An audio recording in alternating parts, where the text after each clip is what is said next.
Like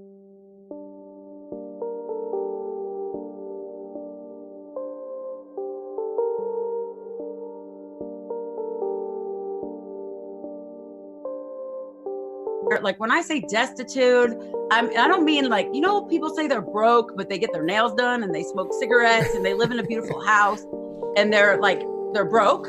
I wasn't that kind of broke. I was at the food pantry with food stamps, full of shame because I had these 2 children and I was never married, and broken. But I have to tell you, I hated direct sales. It was the last thing I was ever going to get involved with. I signed up to sell this jewelry in my shop, to save my shop so I could help people. I did not sign up to earn 7 figures in a year because I thought I was God's practical joke. Like I really thought that. Look, I was going to get married once and to this gorgeous man that was Prince Charming, and we were going to adopt more children and we were building a house, and 6 days before my wedding, he called it off. My brother, all I ever wanted was a brother. He died 18 days before Christmas. All I ever wanted was a brother, right? All I ever wanted was a son.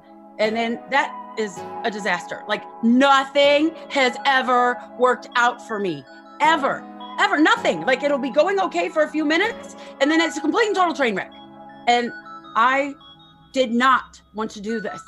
And our 4 founders, I with all my heart am telling you that they believed in me when I did not believe in myself. But this worked for me.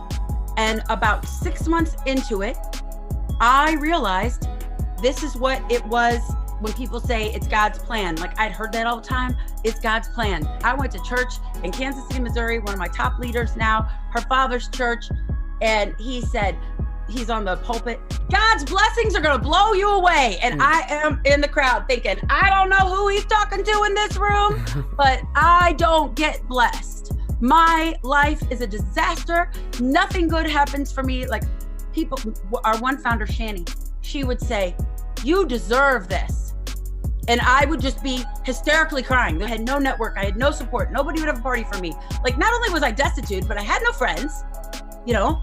It was like a disaster when I started. It was just a disaster. So she said, you deserve this.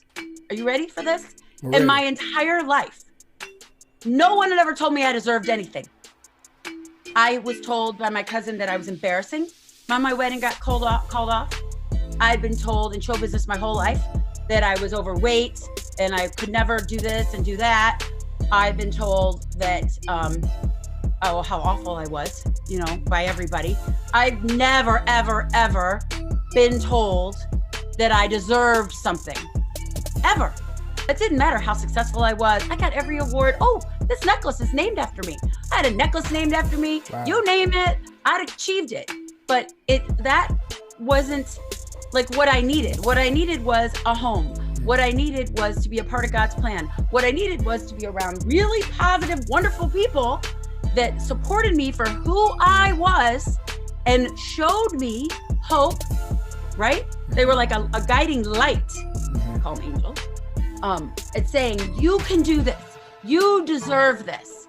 You can have a great life, even though you were a drug addict, even though your house is in foreclosure, even though you're supposed to be on disability, even though your son is missing and won't speak to you. Yeah. So I'm like, I am a loser. I don't deserve anything. And then these 4 founders kept saying, you deserve this and you can do this.